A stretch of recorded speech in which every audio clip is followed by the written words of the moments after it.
Décryptage de la formation du gouvernement Samalou Condé. Insécurité à l'Est, encore et toujours.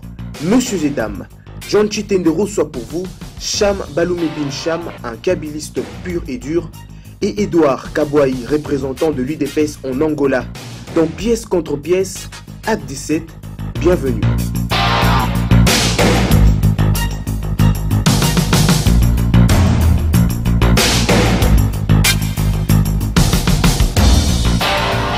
Merci beaucoup. Votre fidélité à ces rendez-vous pièce contre pièce nous honore. Nous sommes là, fidèles, nous aussi, à ces rendez-vous pour la toute première fois dans cette émission Cham Baloumé Bin Cham.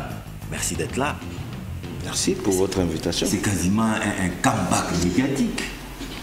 Vous avez disparu des médias. Qu'est-ce qui s'est passé? Un comeback. Vous n'avez pas pu supporter l'échec du FCC? Jamais, jamais.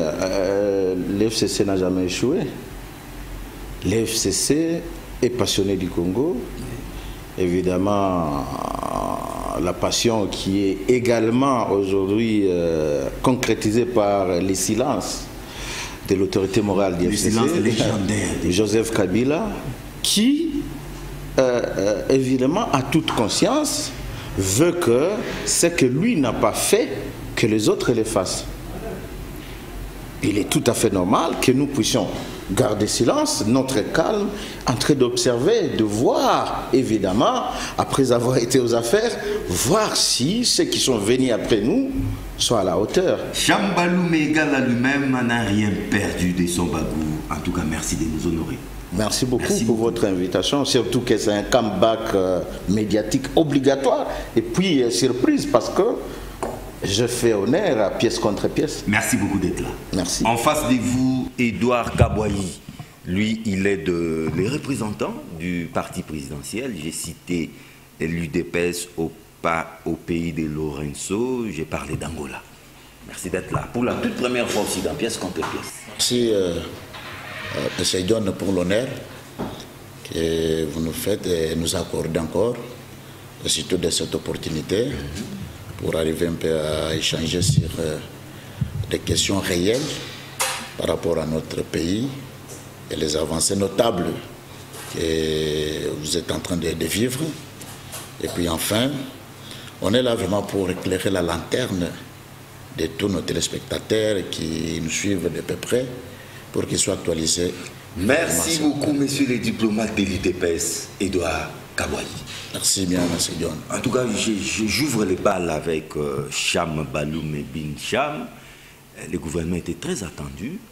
Il est finalement là, chapeauté par M. Samalou Condé. Nous allons parler un peu de la taille de ces gouvernements, parce qu'on dit aussi que c'est déjà éléphantesque, alors que ça devait subir une cure d'amaigrissement. Là, c'est de 1. Les équilibres géopolitiques, pensez-vous qu'ils ont été respectés? La représentativité de la femme, tous ces équilibres-là, d'après Cham Baloumé Bin Cham, ont-ils été respectés? Merci beaucoup, M. John. Déjà, d'entrée de jeu, au début de votre question, vous dites que ce gouvernement a été trop attendu. Oui. Mais écoutez, attendu. La population commençait déjà à s'impatienter. Pas la population, évidemment. Ceux qui sont partis par la transhumance, ceux qui ont été promis d'avoir des postes, des députés qui sont partis, parce qu'évidemment, vous allez vous souvenir qu'il n'y a pas longtemps, lors de la création de l'union sacrée que nous appelons union salité, parce que c'est une union qui n'a pas respecté des règles. Même un mariage, écoutez, respecte des règles. Vous avez l'étape de la dot, vous avez l'étape du mariage coutumier, vous avez l'étape du mariage civil et puis religieux. On dit que c'est une union sacrée. Le mariage est une union sacrée. Mais ici, vous avez en face une union qui n'a pas respecté des principes de base. Comment ça? Vous prenez des députés du PPRD qui sont évidemment achetés avec l'argent et traversent.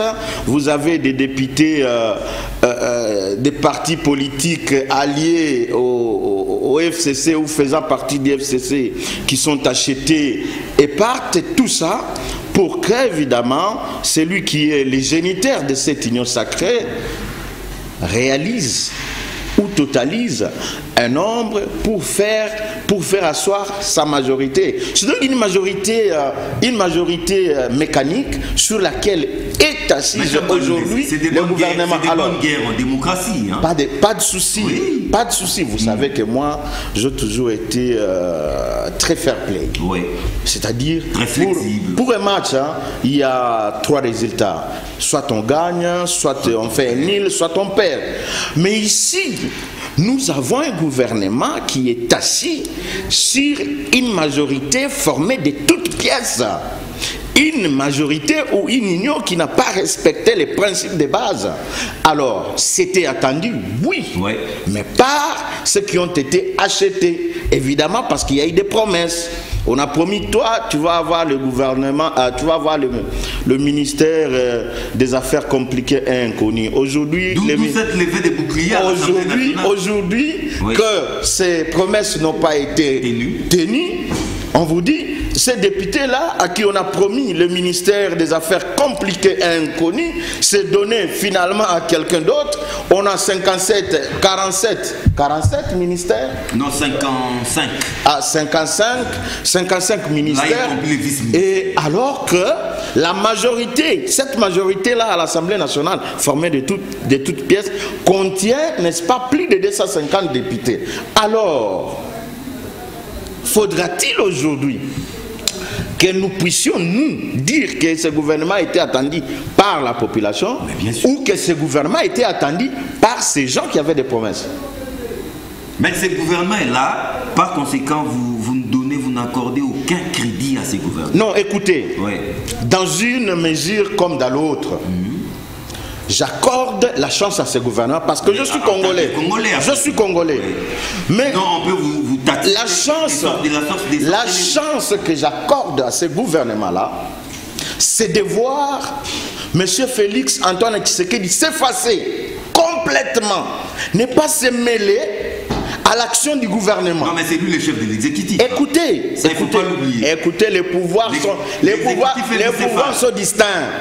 Oui. Vous savez que le gouvernement Ilunkamba, chaque semaine il y avait des conseils des ministres. Où le Premier ministre n'a présidé aucun. Aucun conseil des ministres. Le président de la République se réveille selon sa guise et dit il y a conseil des ministres. Il se réveille, il est en route, il est versé, il dit non, il y a tel élément, il y a tel ministre de FCC qui vient de faire. La Constitution, c'est le président de la République qui convoque et préside le conseil des ministres. C'est ce que je suis en train de dire. Oui. Mais à un certain moment, le président de la République doit accepter de s'effacer. Il doit laisser le gouvernement Sama agir. Et s'il veut qu'il y ait quelqu'un d'autre, n'est-ce pas, qui dirige ou qui arbitre les actions du gouvernement, comme il est évidemment habitué à ignorer la Constitution, qu'il laisse alors Moïse Katumbi diriger l'action du gouvernement ou arbitrer, et même sans apparaître. Pourquoi Moïse Katumbi? Écoutez, moi... Au nom de quel principe? Écoutez, je suis en train... Vous avez besoin de mes analyses, donc de mes avis. Je suis en train de vous demander, comme déjà le président de la République, lui c'est... un monsieur amoureux du bon vin, qu'il se retire calmement, qu'il disparaisse un peu, qu'il aille soit installé dans sa résidence, soit à l'Union africaine, il se calme, il laisse Sama, n'est-ce pas? Ok? Vous estimez qu'il est trop présent dans l'action gouvernementale? Et ça, nous pensons que c'est ce qui a fait échouer le gouvernement Ilunkamba, et le même cause produisant les mêmes effets, s'il continue à s'afficher, être présent en tout. Vous avez appris avec moi, tous nous l'avons suivi, les projets Tchilezélou ou quoi. Écoutez, en quoi le président de la République est pressé Alors que nous étions en train d'attendre un gouvernement, une période transitoire. dans une période transitoire, il va lancer le projet Tshilelou. Vous savez, tout ça, c'est en violation aussi de la Constitution. Des mots que nous ne savons pas prononcer. Dans le même contexte que 100 jours. Vous voyez? Oui. C'est donc d'autres 100 jours qu'il a lancé. Et ça pose problème. Maintenant, il y a des fonds qui devront, ou qui sont déjà sortis, oui. Parce que déjà partant du lancement, ces fonds-là échappent au contrôle du gouvernement Sama. Et donc, parce que ça concerne mais vous oubliez le principe de la continuité de l'État. Si, la continuité de l'État, mais c'est la présidence de la République qui a lancé. Ce n'est pas le gouvernement. Avec le ministère des Infrastructures. Écoutez, ça, il faut pas l'oublier. Le président de la République a lancé. Ça devait être avec le Premier ministre. Les ministres qui étaient déjà sortants d'ailleurs, mais qui expédient les affaires courantes, parce que ce projet-là ne fait pas partie des affaires courantes. C'est donc le président de la République qui a pris la charge. Et quand c'est le président de la République qui prend la charge, ce n'est pas le principe de la continuité, n'est-ce pas, ne s'applique pas. En tout cas, ce n'est pas le gouvernement. Ce n'est pas le gouvernement. Mais écoutez, Samalou Kondé devra être contre lui, parce que dans le dossier, de suivre la réalisation, l'exécution du projet Tshilelou. Vous avez du mal à prononcer, je ne sais pas pourquoi. Vous comprenez? Vous comprenez? Oui. Et donc, il sera encore très difficile pour les secteurs des infrastructures de s'en sortir. Donc nous sommes partis pour de nouveaux procès. Tout à fait. Maintenant parce qu'il faut que je place juste un mot. Tshilelou, ça signifie quoi en français? C'est les guides. Hein? D'après mes renseignements, c'est les chemins à suivre. Les chemins à suivre. L'exemple, la voie. Vous savez que des projets officiels sont lancés et sont conçus dans la langue officielle. Nous avons 4 langues nationales, oui. Et nous avons une langue officielle. Les Tshilouba aussi, c'est une langue. Non, une langue nationale. Oui. Les officiels conçoivent et lancent les projets officiels dans la langue nationale. C'est pour, évidemment, consacrer et veiller sur l'unité nationale. Donc c'est déjà... La violation de la Constitution. La violation de la Constitution. Et si c'était en Swahili, par exemple? Non, ça ne passe pas. Ça allait toujours déranger. À Lingala, à Chiluba, à Kikongo, ça dérange. C'est officiel. Mais il y a eu des projets au Lingala ici. Oui, rappelez-vous. Il y a Wapi. Au Mona Wapi. Ok. Ça n'a jamais existé. Cham Baloumé Bin Cham, qui a vraiment lancé les temps. Monsieur Edouard Kabouayi. Déjà, il ne faut pas trop se fier à ces gouvernements parce que son départ a déjà été biaisé. Est-ce que quelque chose du bon peut-il sortir de la corruption? Bon, d'ailleurs, d'entrée de jeu... Et d'achat de conscience. D'entrée de jeu, je constate la difficulté auprès de mon co-débatteur. Je crois que... Il s'appelle Cham Baloumé. Donc, ils sont dans l'apprentissage de l'opposition. Ah bon? C'est pour comprendre que l'opposition n'est pas facile en soi. Donc, nous devons les administrer vraiment de vraies recettes pour comprendre que l'opposition n'est pas si facile. Donc, il fait ses premiers pas dans le... Donc, voilà, ça, en tout cas, cet apprentissage-là, ils doivent maintenant recevoir de vraies doses de l'opposition. Parce que la question est posée, il ne faut pas aller d'abord au contour, voilà. La composition. Il ne faut pas aller d'abord au contour de la question. Quand nous venons devant vous, devant la presse, il y a les téléspectateurs, les Congolais qui nous regardent, qui ont besoin quand même d'être actualisés sur des questions de notre pays. Et c'est bien que nous puissions d'abord débattre sur le sujet. Savoir réellement le sujet s'il peut éclairer la lanterne de quelques-uns afin de s'actualiser aussi. Alors, ici, vous avez posé la question. La question est de savoir le gouvernement Samalou Kondé. Oui, ça c'est évident. Personne ne peut passer outre. C'est un gouvernement qui était tout entendu par la généralité de la population congolaise.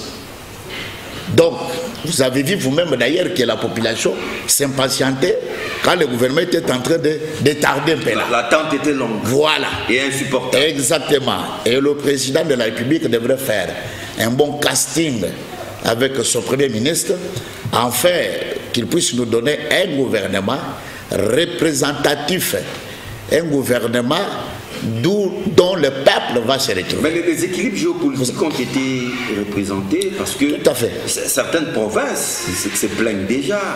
Non, mais vous savez, donc d'autres provinces ont 5-6 ministères, alors que d'autres n'ont même pas un seul vice-ministère. Comment vous allez l'expliquer? Dans tout état des choses, à des genres de situations, on ne peut pas vraiment satisfaire tout le monde à une fois. On ne peut pas satisfaire tout le monde. Non. Vous savez que même un gouvernement de 1000 ministères. Même 1000 ministères, même si vous pouvez en affaire, comme nous sommes à peu près comment dirais-je, plus de 100 000, parce que nous sommes en train de détiber 100 millions d'habitants, etc. Voilà aussi les débats. C'est que nous voulons qu'il y ait quand même de ressemblance, parce que nous restons toujours dans à peu près. Non, ça peut pas aller dans des suppositions, supputations. Nous devons avoir des chiffres exactement que nous sommes dans une République démocratique du Congo. Cette République-là a une composante autant de la population qui la compose. C'est comme ça que nous devons faire des choses. Mais le gouvernement était entendu. À peu près 2 mois, le gouvernement Sama Lukonde est là.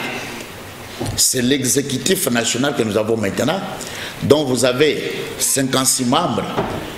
Initialement prévu qu'il y ait 44, comme même le Premier ministre nous l'avait dit. On a revu à la hausse. Voilà. Et puis tout ça, c'est peut-être pour arriver quand même à satisfaire les regroupements politiques, la composante tout entière, comme vous le savez, de l'Union sacrée, malgré que mon co-débatteur Sama, Cham, voilà, de ce que dit l'Union salée, oui. C'est lui engage que lui-même. Je sais que c'est ça ce que j'ai toujours dit. Donc ils sont dans cet apprentissage-là. Donc ils savent là où ils sont en train de venir. Ils savent là où ils sont en train d'y aller. C'est peut-être dans ce comportement-là qu'ils sont en train de continuer d'abord à figurer dans leur tête, quoi, pour bien dire. Vous allez voir, ce gouvernement a une innovation. Laquelle? C'est un gouvernement où il y a cette fois-ci la parité, qui est constitutionnelle d'ailleurs.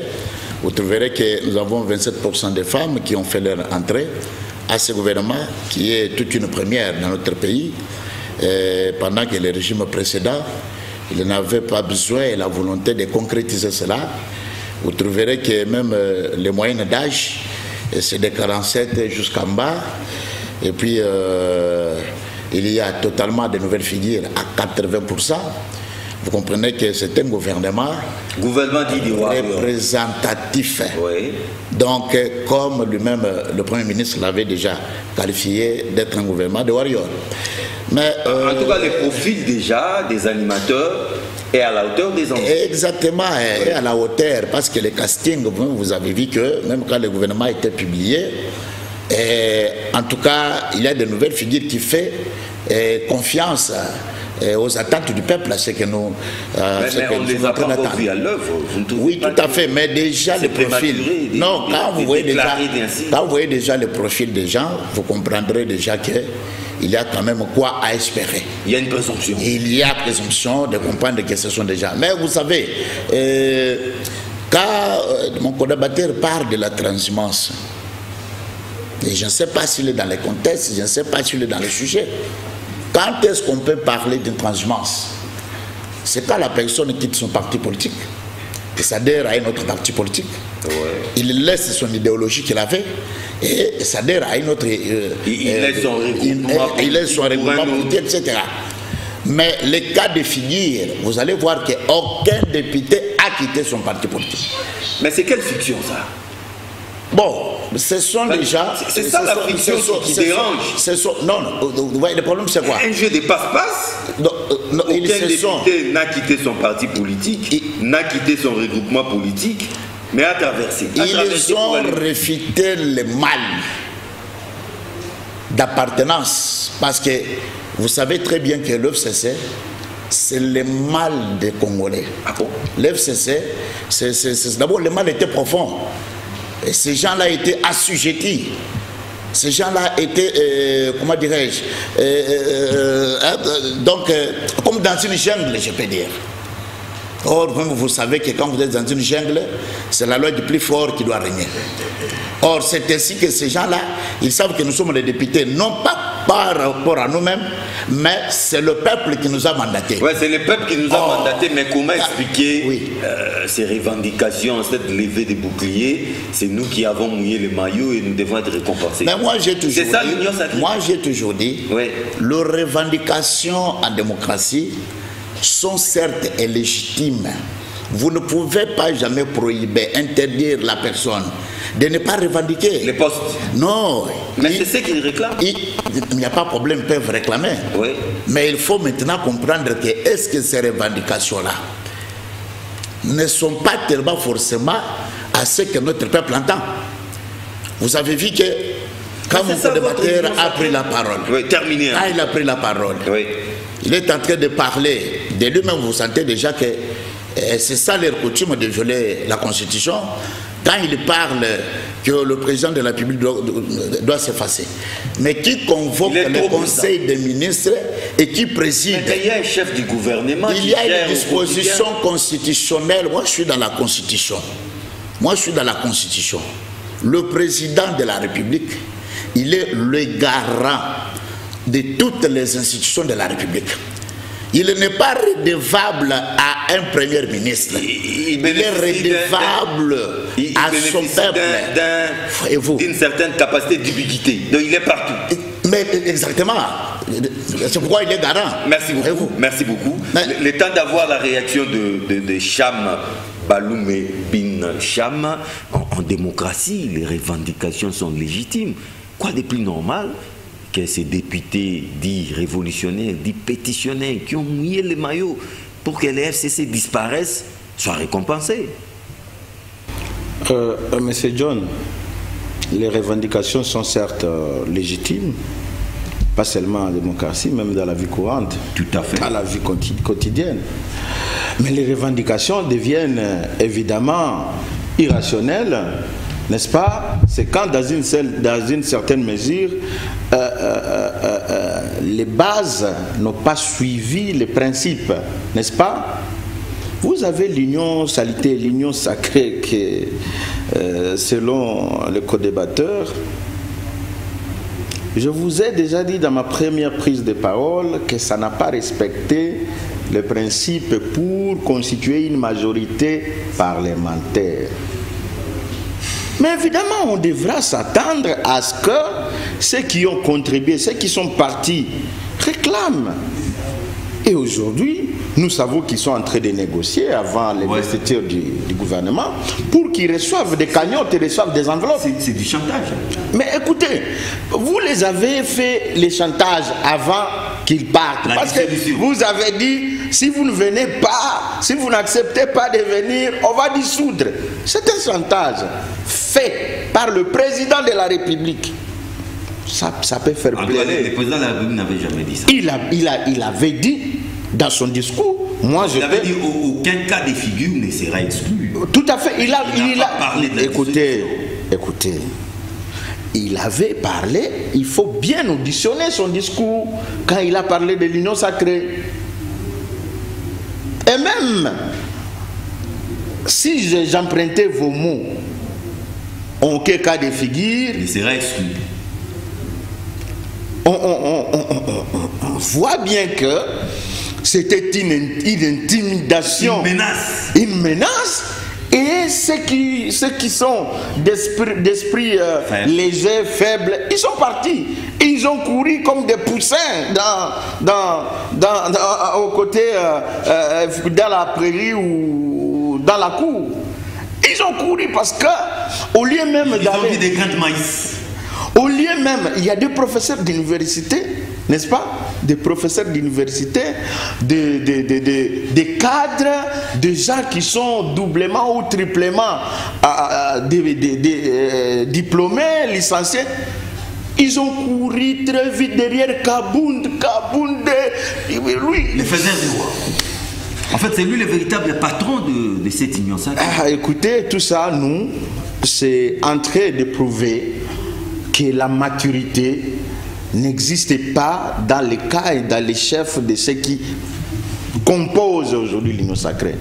Qu'ils fassent tout ce qu'ils sont en train de faire, mais nous écoutez, moi je suis un citoyen congolais.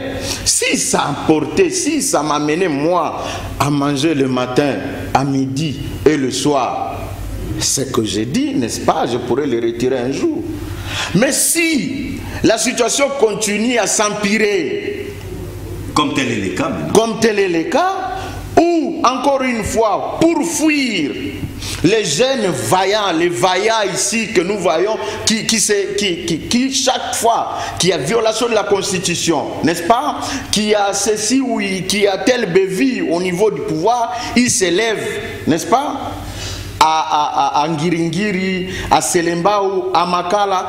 Aujourd'hui, ces jeunes-là, on les taxe de Koulouna, on les arrête et on les transfère à Kanyamaka CC.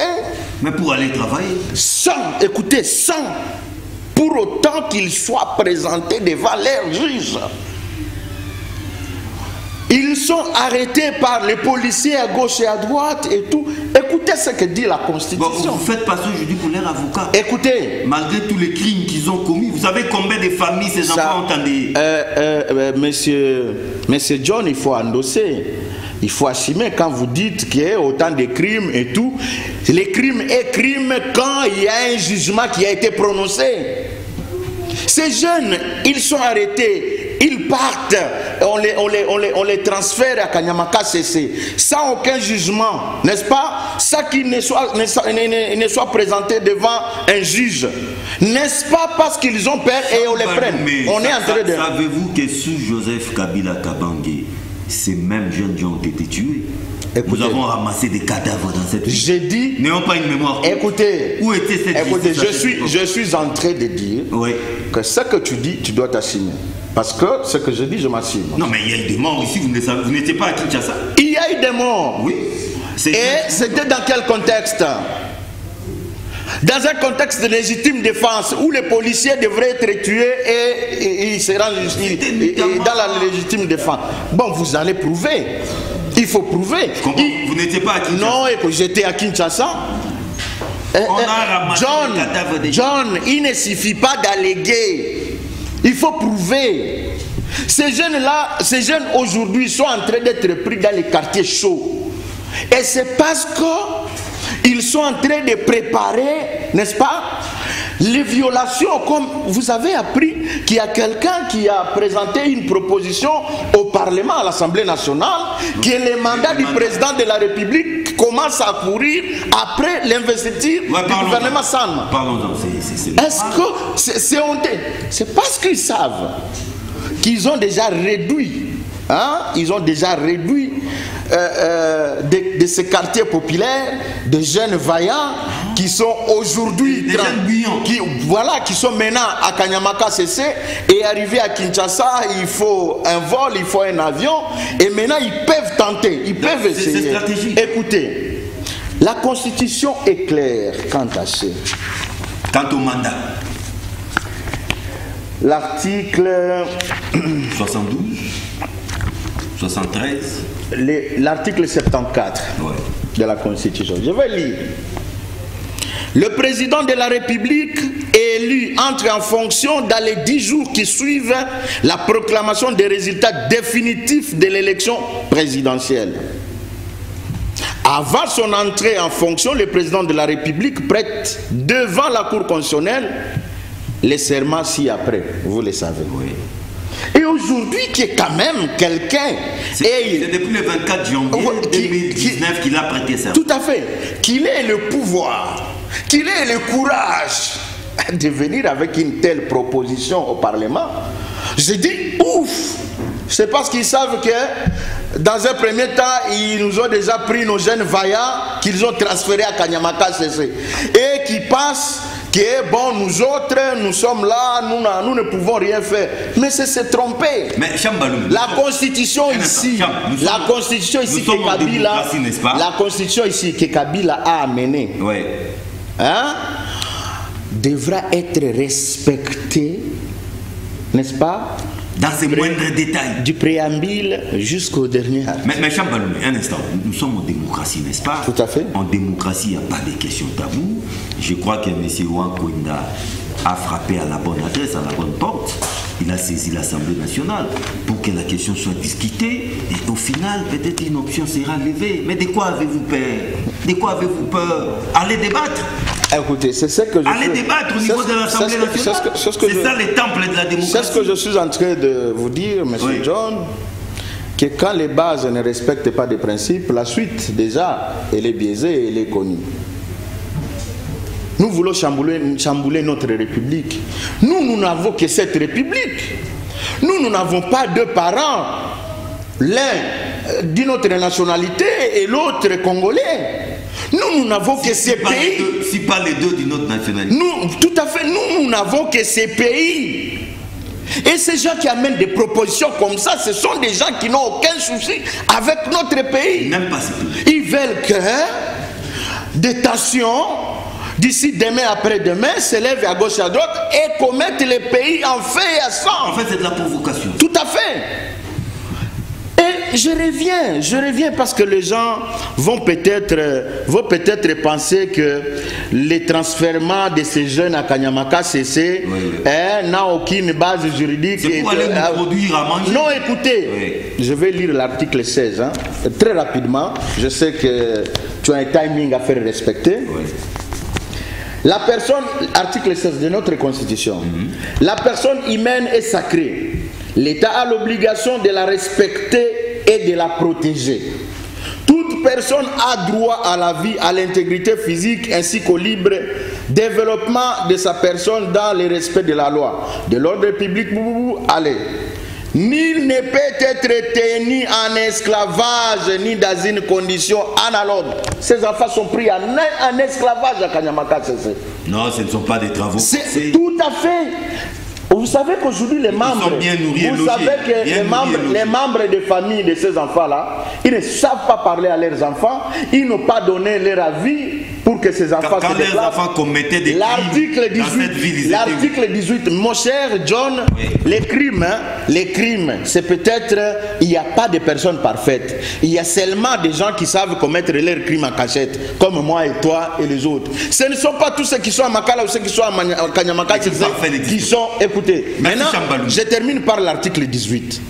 Toute personne arrêtée doit être immédiatement informée des motifs de son arrestation et de toute accusation portée contre elle, et c'est dans la langue qu'elle comprend. Elle doit être immédiatement informée de ses droits. On vous comprend. Et ces enfants-là, l'État qui doit... Vous voyez que c'est un exercice très difficile auquel ils sont en train de s'en donner. En tout cas, tous les généraux, hein, la démarche ou la proposition du CEP, hein, comment on appelle ça? De la CEP? De la CDP. De la CDP, en tout cas, soulève des vagues. Hein. Il n'y a pas-t-il moyen déjà d'en discuter? Est-ce que cette proposition a été discutée au sein du parti? Et ce n'est pas encore tard, vous pouvez déjà les retirer parce que visiblement ça ne va pas passer. Hein.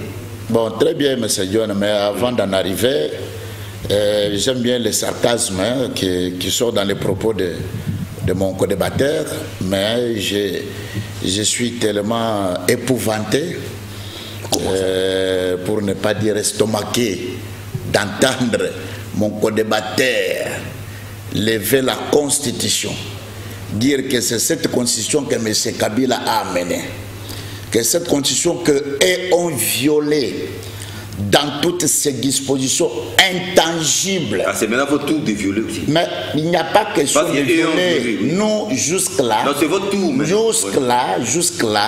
Jusque-là, si vous pouvez lui demander, lui, à vous montrer quelles sont les dispositions que le président de la République, en fonction, a violé, il sera en difficulté. La nomination des juges. Il serait en difficulté d'ailleurs. Il serait en difficulté.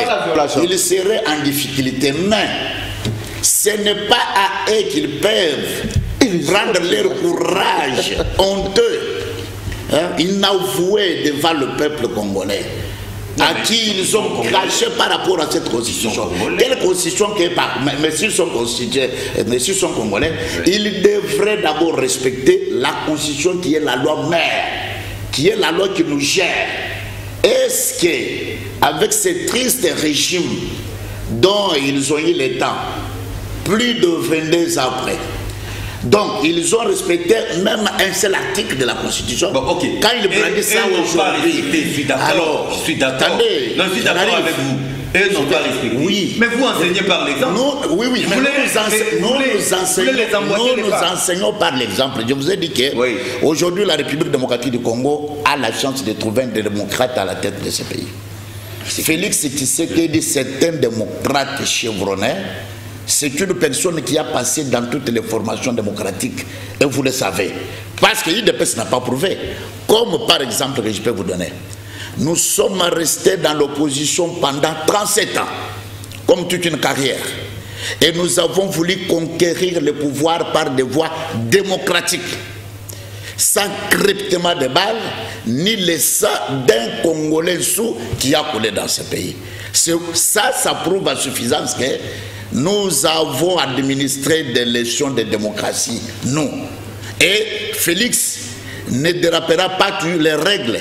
Il restera toujours égal à lui-même par rapport à ses dispositions. C'est pour dire qu'ils n'ont pas, eux, s'ils étaient élégants, humbles, ils ne devront plus brandir la Constitution. Parce que si la Constitution était... Mais ce pays ne vous appartient pas. Mais nous n'avons pas dit que le pays nous appartient. J'ai dit que la Constitution n'a pas catégorisé. La Constitution a généralisé. La Constitution, c'est pour la République, ce n'est pas pour une classe d'individus. Comme ils avaient fait avec leur histoire de triste mémoire FCC, qui était une classe d'individus, un conglomérat tout fait, des aventuriers qui avaient pris le pays en otage, en faisant tout par rapport à leur intérêt mesquin, égoïste, des opportunistes, sans pour autant que le peuple. Quand moi j'entends mon co-débatteur ici parler sur les colonnes qu'on est en train d'envoyer à Kanyamaka Sese, on esclavage. Mais vous lui avez recadré, peut-être n'était pas Kinshasa. S'il faut parler d'un régime criminel, c'est un régime qui vient de partir. Messieurs, plus de 10 millions de morts dans notre pays, à l'est du pays. Est-ce que vous ne pouvez pas endosser votre responsabilité? À Kinshasa, ici, où nous étions, ce qui nous a poussé même d'aller à l'extérieur, c'est quoi? Mais c'est des crimes d'assassinat et de viol. Vous avez entendu ici à Kinshasa l'opération Likofi, où il n'y avait pas l'esquisse à des parents. On entrait à chaque heure, nuitamment, dans chaque maison, nuitamment. Non pas même pour appréhender et amener aux autorités compétentes, mais tuer directement. Il était où, les messieurs? Il était où? Et aujourd'hui, un démocrate qui est à la tête du pays, il vous montre que ces gens-là sont utiles dans la société. Ils peuvent encore donner le meilleur d'eux-mêmes. Il y a des centres de rééducation. Non, mais on les traite comme des esclaves. Il y a, est-ce que ce que lui dit là, ce qu'il vous dit là, croyez-vous que ce qu'il dit là, c'est la parole de l'évangile que nous allons dire oui, amen? Parce que nous avons les rapports du commandant Kassonga qui est chargé de quoi? Des centres d'éducation. Mais aucune communication avec les familles. Mais nous-mêmes, nous assistons avec vous dans des télévisions quand ces jeunes-là parlent. Moi, je ne sais pas, lui, il parle de quoi? Avec les familles. Parce qu'eux-mêmes, d'abord, vous disent que là où ils sont bien, ils sont encadrés, ils sont rééduqués, ils sont en train de bien traiter, sont en train de comprendre qu'ils sont encore utiles dans la société. Tu l'appréhender ou entrer notamment les tuer, tu perds. Voilà pourquoi le président de la République, Félix Antoine Tshisekedi Tshilombo, son action gouvernementale, sa vision est basée sur le peuple congolais.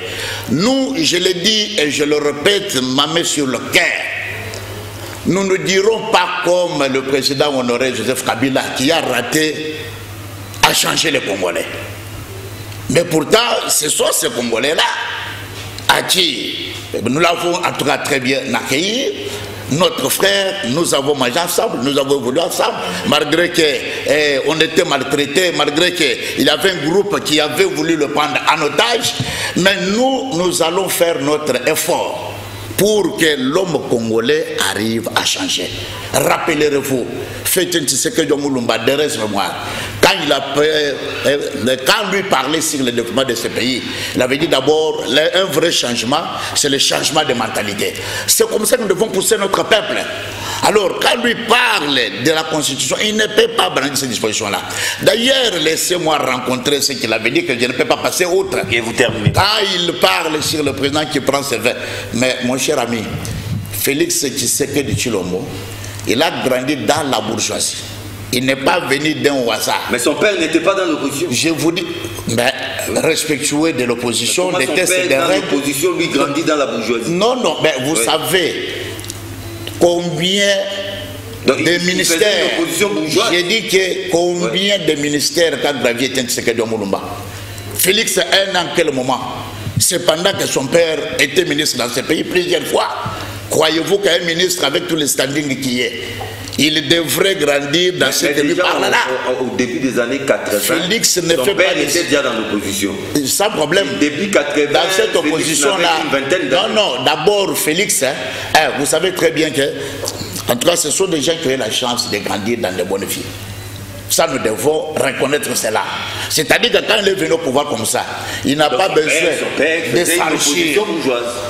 Non, mais quand la personne s'est déjà investie dans la vie de ses enfants, alors vous pensez que ces enfants-là devraient être recommandés de postes, devraient être le mandat? Non, Félix ne peut jamais faire des histoires par l'ivresse comme il était en train de dire là. Mais il a parlé de prendre du vin et qu'il dit qu'il doit s'effacer. Mais il ne faut pas peut-être confondre les choses ou les événements. Si ils avaient un président qui ne parlait pas, c'est son sens d'être. Mais si vous avez la personne qui a milité dans une opposition, il a son éloquence de parler vis-à-vis de son peuple, il doit s'habituer à ça. Donc le problème c'est quoi? Il doit quitter dans cette léthargie FCC, comprendre qu'ils sont citoyens de ce pays, s'adhérer à une vision de développement qu'a mené Félix Antoine Tshisekedi. Cham Baloumé Bin Cham, on ne peut pas se mettre à discuter ici alors que les Congolais tombent comme des mouches dans la partie orientale du pays. Qu'est-ce qui se passe dans cette partie de la République? On l'a vécu avec Joseph Kabila. Joseph Kabila est parti, on croyait peut-être que c'était lui le diable, mais on se rend compte que les tableaux et autres. Hein. Monsieur John, si vous apercevez très bien mon visage, vous voyez que je suis très chagriné. Un peu de colère aussi? Non, pas de colère. Ah, ok. Je me mets à la place de la population de l'Est. La population de Béni, où j'ai grandi.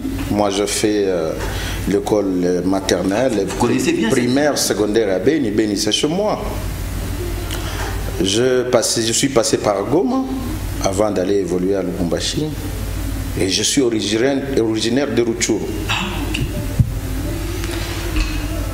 Nous avons donc, et là je parle à ma population de Béni, à la tête du pays aujourd'hui, nous avons un président bourgeois qui a grandi dans la bourgeoisie, qui continue à vivre dans la bourgeoisie à la tête du pays, qui donne des promesses de retourner à Goma dans 2 semaines. Et ça fait plusieurs mois qu'il a donné des promesses initiées, jamais rendues. Il donne des promesses d'aller installer les camps Kokolo à Béni et jamais il a tenu sa promesse. Il donne la promesse de renforcer et de payer les militaires, de les donner, de leur doter de moyens conséquents pour affronter l'ennemi, et il est dans la bourgeoisie à Kinshasa. Ce n'est pas moi qui l'ai dit. C'est mon co-débatteur qui est de l'IDPS qui me l'a dit. Non, il ne l'a pas dit de la sorte. Je l'ai suivi. Non, vous l'avez suivi avec moi. Laissez-moi parler. Laissez-moi parler à mon peuple. Ok. Je pleure avec Béni.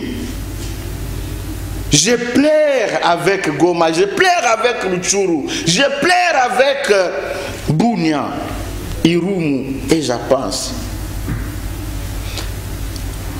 Les fidèles le partisan d'un président de la République, le membre du parti présidentiel, ne peuvent pas venir sur un plateau de télévision devant un aussi respectueux journaliste comme toi, dans une émission respectueuse, respectée, suivie comme pièce contre pièce, nous dire que le président de la République, le chef de l'État, est né dans la bourgeoisie, il grandit dans la bourgeoisie, il vit dans la bourgeoisie, il est donc obligé de continuer à vivre dans la bourgeoisie alors que son peuple est en train d'être massacré. C'est énervant, c'est révoltant. Où sommes-nous? Où sommes-nous avec ce régime? J'ai dit d'entrée de jeu dans cette émission que Kabila, son silence, traduisait des attentes et de bonnes attentes parce que s'estimant être homme humain et ayant des défauts et des qualités, il garde silence, il garde son calme parce qu'il veut donner la chance à ceux qui gèrent aujourd'hui. Depuis 2 ans, c'est aujourd'hui que j'apparais dans une émission politique télévisée. Et vous savez combien de fois vous avez insisté pour que je vienne. Mais est-ce que c'était pour que je vienne attendre ces hérésies en face? Ce n'est pas normal. Certes, nous avons géré, nous assumons. Kabila a géré, nous assumons. Et nous avons gardé le calme, le silence. Mais là, vous avez planté les décors, que tout le monde connaît d'ailleurs. Mais comment sortir de ces bourbiers finalement? Maintenant, nous devons aujourd'hui... Malheureusement, nous n'avons pas la chance. Mais nous devrions aujourd'hui sortir de cette bourgeoisie. Non, moi je parlais de bourbiers, de ces bourbiers. J'ai dit, moi je parle de la bourgeoisie. Ok. Nous devons, nous aujourd'hui, ou ceux qui gèrent le pays aujourd'hui, doivent sortir de cette bourgeoisie pour nous sortir de ces bourbiers.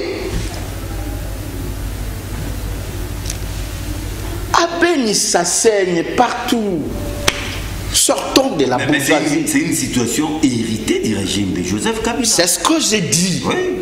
Tout a été... Vous les mettez sur le dos de Félix. Écoutez. Oui.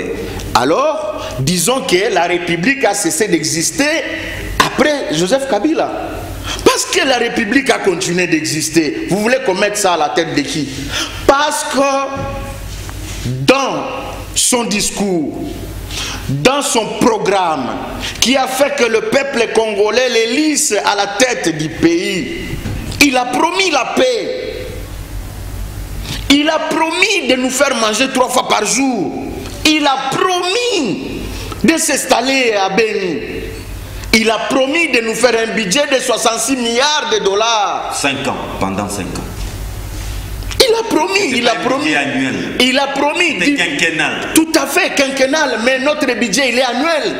Divisé alors 66 milliards par 5 ans. Nous avons aujourd'hui 3 milliards 500 000. Avec Ilunkamba, bien sûr. 3 milliards 500 000. À cause des conseils des ministres, chaque jour. Non, c'était chaque semaine. Donc, faut pas me dire que quelqu'un qui n'a pas tenu ses promesses va nous sortir de ces bourbiers-là.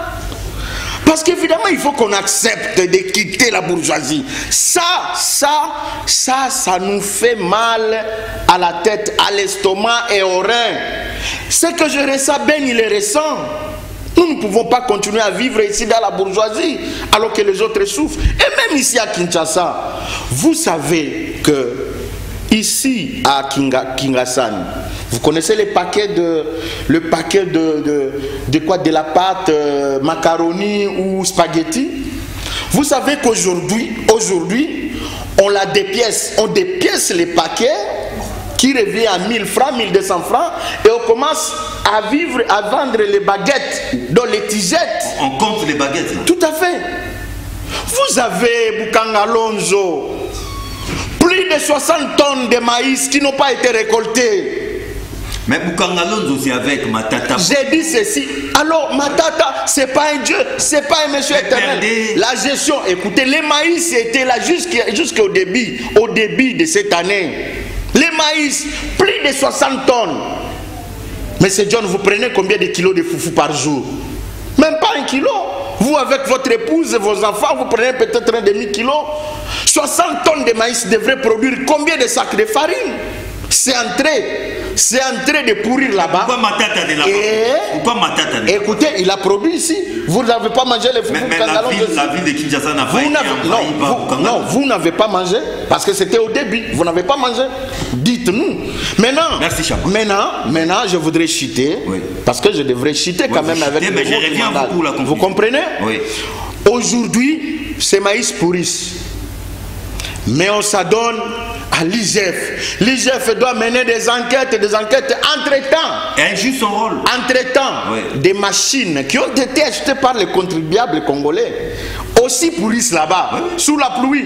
Mais ici, c'est devenu un abri de lézards. Ici, oui, ici dans les Mayombe, au Bas-Congo, oui, on loue un tracteur pour faire les champs, pour éplucher, n'est-ce pas, à 150 000 francs par hectare. Il y a des milliers de machines à Bukangalonzo qui sont en train de moisir. Tout à fait. Et vous dites que nous allons avoir l'espoir de manger et faire confiance à cette bourgeoisie. En tout cas, cette phrase est sortie de votre bouche, hein, que Félix Tshisekedi mènerait une vie bourgeoise. Il y a souffert, on ne doit pas citer, comme disent les Quinois, ça a du mal à passer. Et s'il y a cette situation délétère sur le plan sécuritaire à l'Est, c'est parce que nous sommes dirigés par des jouisseurs. Merci bien, M. Yon. Moi, j'ai toujours aimé tes émissions. C'est pour faire vivre encore une fois l'espoir à notre peuple qui n'en avait plus encore. Vous savez, la guerre de l'Est, hein, c'est mon co-débatteur qui peut bien vous décrire. Attends, il est de là. Oui. Non, c'est lui. Pas seulement il est de là, il est kabiliste. Il est extrémiste. Il ne s'en cache pas. Non, oui, c'est ça, c'est que je vous dis oui. Mais vous savez qui alimente cette guerre-là de l'Est? Pour que lui vienne ici nous faire des leçons de compassion. Qui alimente? Qui alimente. Il en sait beaucoup. Il en sait beaucoup. Est-ce que vous ne savez pas que le 17 mai 1997, nous assistons dans notre pays l'entrée de l'AFDEL. C'est dans un mois d'ailleurs. Alors, ces AFDEL-là, ils étaient qui? N'est-ce pas que des rebelles qui sortaient de Maki? Rappelez-vous, dernière émission du fait président Tshisekedi Moulumba de mémoire sur le plateau de vos confrères de TV5 Monde. J'allais dire France 24. Il a dit que quand ils sont arrivés ici, ils n'ont pas satisfait leurs camarades qui étaient restés au maquis. Mais en quoi PPRD? PPRD n'existe pas. PPRD, c'est l'ensemble de l'AFDEL, CNDP, et M23 et tout ça, c'est pas moi qui l'ai dit. Vous avez entendu le jugement de M. Nkunda Batouare et l'autre là qui a dû récemment, qu'on avait condamné, Bosco Tanganda. Et vous avez suivi, même quand on les interpellait, et ils demandaient leur comparution en guise de ceux qui sont à Kinshasa de les rejoindre. Et cette guerre-là, ce sont eux les tueurs de ficelles dans cette guerre-là. Ils n'ont pas compassion de nos frères. Mais quand il vient ici sur ton plateau faire des compassions, est-ce que c'est lui et ils ont la solution de cela? Je vous dis la vérité. Arrêtez avec la bourgeoisie. Non, mais écoute, oui. D'ailleurs, c'est très bien, vous l'avez quand même recadré d'ailleurs avant moi. Vous savez, quand la personne fait une mauvaise lecture, la conséquence c'est une mauvaise interprétation. C'est ça ce que vous avez constaté. C'est ça la conséquence d'une mauvaise lecture. J'ai dit et je le répète sur votre plateau. Félix est né dans la bourgeoisie. Il a grandi dans la bourgeoisie. Il n'est pas venu au pouvoir pour s'enrichir. Il n'est pas venu au pouvoir pour s'enrichir. Il n'est pas venu au pouvoir pour devenir riche. Il n'est pas venu au pouvoir pour voir ses propres intérêts au détriment de l'intérêt suprême de notre peuple, comme est à leur époque, à leur temps. Souvenez-vous, ce sont les kabylistes qui sont milliardaires, qui sont millionnaires. Ils n'ont pas grandi dans la l'exemple. Ils étaient dans la bourgeoisie. Mais c'est normal, il faut comprendre qu'il y a une personne qui quitte dans un millier ou peut-être voir les billets verts, c'était difficile. Il arrive comme ça, il se retrouve dans une grande ville comme la capitale congolaise Kinshasa. Mais il devrait s'abattre. Vous-même, nous assistons avec vous. Les interpellations de l'IGF. Vous avez déjà entendu une personne kabiliste du FCC qui est interpellée à qui? À charge. Il a détourné 100 000 $, 200 000. C'est toujours des millions. Un régime des opportunistes, un régime de l'impunité, un régime de détourner de fonds publics. À quoi lui peut avoir l'élixir de parler sur le peuple qui meurt? Félix n'est pas venu au pouvoir pour devenir riche. Félix n'a pas besoin d'hériter de ce pouvoir. Comme par exemple, un président de la République qui passe sommeil dans une chambre salon. Alors comment voulez-vous que... C'est ça, sa résidence. Mais exactement, c'est là où il est. Mais c'est pas lui-même. Ce n'est pas... Non, mais le problème d'abord c'est quoi? Où en sommes-nous avec les projets du palais présidentiel? Le problème d'abord c'est quoi? Il avait un tel projet. Mais comment vous êtes un président de la République? Vous avez la responsabilité de tout un peuple. Voulez-vous vivre dans la bourgeoisie pendant que le peuple souffre? Non, ça c'est le temps, ça c'est pas notre époque. Mais il a aussi une autre réponse du côté de la CENI. Mais je vous dis que les soucis majeurs de Félix, hein, il n'a pas besoin de devenir riche parce qu'il a déjà grandi dans cette vie bourgeoise. Il n'a pas besoin de détourner les fonds. Parce que nous avons entendu avec vous la situation de Panama Pares. Combien de caciques de ce régime à qui on avait cité? Et ce fonds-là partait d'où? Le peuple, ce sont eux qui ont végété mon peuple dans cette souffrance en outrance. Il devrait voir d'abord les militaires de remercier Félix parce qu'ils sont en train de parler librement, ils marchent librement. Mais souvenez-vous, quand Kabila Laurent Désiré est arrivé, c'est tout ce qui a participé au régime moboutiste, ils devraient en payer le prix. Mais Félix a ce souci-là, ce sont mes frères, vous avez entendu même ce discours. Il a dit que mon souci, même le souci de Dieu, ce n'est pas pour que un pécheur puisse périr, mais doivent se convertir. C'est ça l'appel que je lance à mon peuple. La guerre de l'Est, cher John, c'est une guerre où tous nous devons nous lever pour dire que c'est assez. Parce que ceux qui meurent, c'est nos frères, c'est nos sangs, c'est nos sœurs, c'est nos pères, c'est nos tantes, c'est nos petites sœurs, c'est nos petits frères. Mais pourquoi voulez-vous vous-même?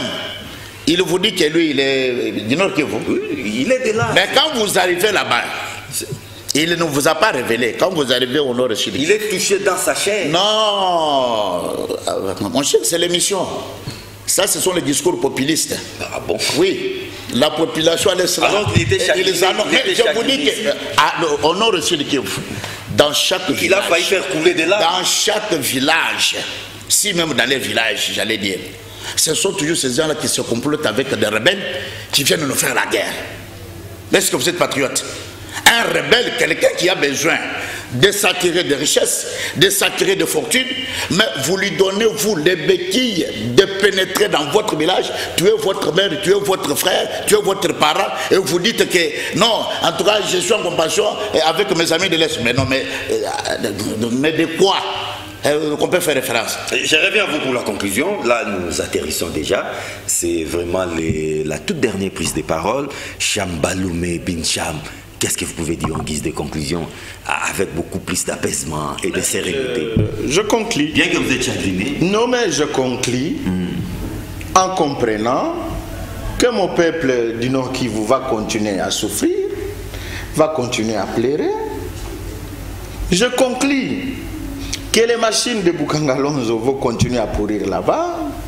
Je conclus que nous allons continuer à mourir de faim à Kinshasa. Je conclus qu'Mbujima il va continuer à manquer de l'eau et de l'électricité. Je conclus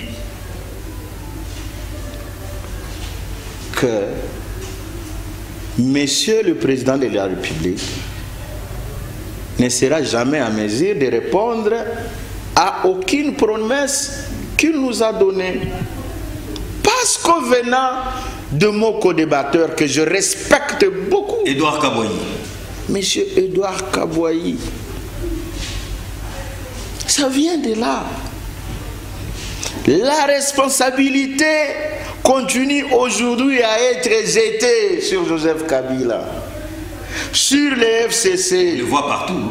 Après 2 ans et demi de règne, l'homme de Kachamata, calme, toujours égal à lui-même, la responsabilité continue à être jetée à M. Laurent Désiré Kabila, au PPRD, aux rebelles et consorts. La responsabilité continue à être jetée sur la population de Beni. Vous entrez dans chaque village, ils entretiennent, ils font ça, et donc, ils ne sont pas à mesure. Ils ne sont pas à mesure de gérer le pays. Je suis en train de conclure en comprenant que nous avons des huissiers à la tête du pays qui ne peuvent pas un seul instant se séparer de cette bourgeoisie-là et s'occuper du problème du bas peuple. Je suis en train de conclure en disant que nous ne pouvons rien attendre de ces gens-là. Je suis en train de conclure en disant à mon peuple que 2023 n'est pas loin et qu'au lendemain de la passation du pouvoir, les gens devront payer, les gens devront être jugés. Au lendemain, juste après la passation du pouvoir. Oh, ça devient... Au lendemain juste de la passation du pouvoir. Mais ça, c'est une république de haine que vous avez. Mais écoutez, oui. Vous promettez déjà des procès. Nous avons géré ces pays. Oui. Vous savez pourquoi est-ce que... Tu sais que je n'ai jamais été chef de quartier, bourgmestre, quoi, rien. À ma connaissance, non. Tu sais. Oui. Mais pourquoi est-ce que moi, je ne suis pas en train de me défaire, de me soustraire de la responsabilité de la gestion du pays? Parce que j'estime que nous avons fait un tout. Et que s'il faut assumer, il faut assumer ensemble. Vous savez pourquoi est-ce que je gardais silence pendant 2 ans et demi? Parce qu'il fallait que je voie. Parce qu'évidemment, moi-même parmi nous, il y a des gens que j'avais indexés. Monsieur, toi, tu nous as induit en erreur et tout. Gardons silence, restons dans le calme. Donnons la chance à Félix de redresser le pays. Et vous avez été déçu. Hélas, la veille, le lendemain, n'est-ce pas, de la passation ou de la déchéance. Déjà, vous avez été déçu. Je dis de la passation ou de la déchéance. Oui. Les juges naturels devra déjà lancer un mandat de prise de corps. Contre qui? J'ai conclu. Cham Baloumé, vous avez conclu. Edouard Kabouaï. Visiblement, nous tendons vers une république de vengeance. Hein?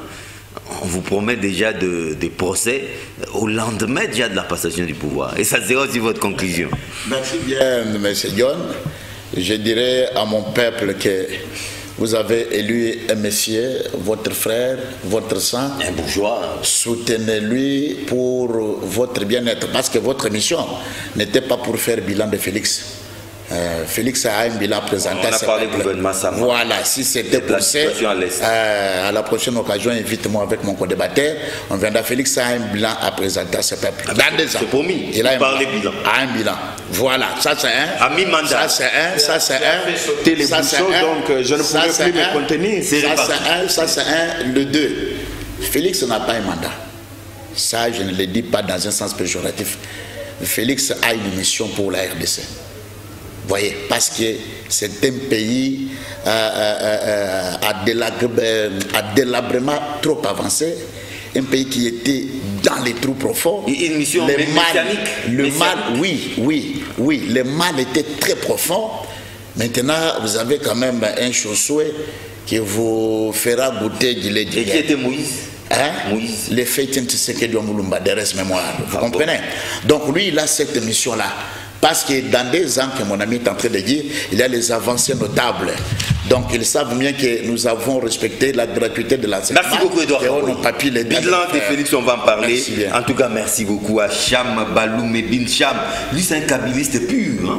Pur et dur, vous l'avez même remarqué, égal à lui-même.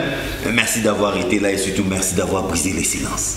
Je vous remercie. C'était un honneur. Je ne manquerai pas à la prochaine invitation. Merci beaucoup. C'est une grande émission. Merci pièce beaucoup. Contre pièce. Et d'ailleurs, à celui qui est l'inventeur du mot ou du contexte, pièce contre pièce. VK, nous sommes de cœur. Merci également à M. Edouard Kabouayi, les diplomates de l'IDPS, parce que vous êtes représentant du parti présidentiel en Angola. C'est promis, vous allez revenir avec M. Cham Baloum. Tout à fait. D'ailleurs, je vous remercie pour cette opportunité, surtout ces cadres. Là, peut-être, je dirais comme ce que lui a dit, l'émission pièce contre pièce. En tout cas, je crois que c'est une émission où les gens se retrouvent avec tous les arguments pour un peu valoriser notre République. Merci beaucoup. Les rendez-vous est pris tout prochainement, mais suivez Cham Baloum et Bin Cham avec Edouard Kabouayi de l'IDPS. Déjà en rediffusion, c'est mardi à partir de 11h.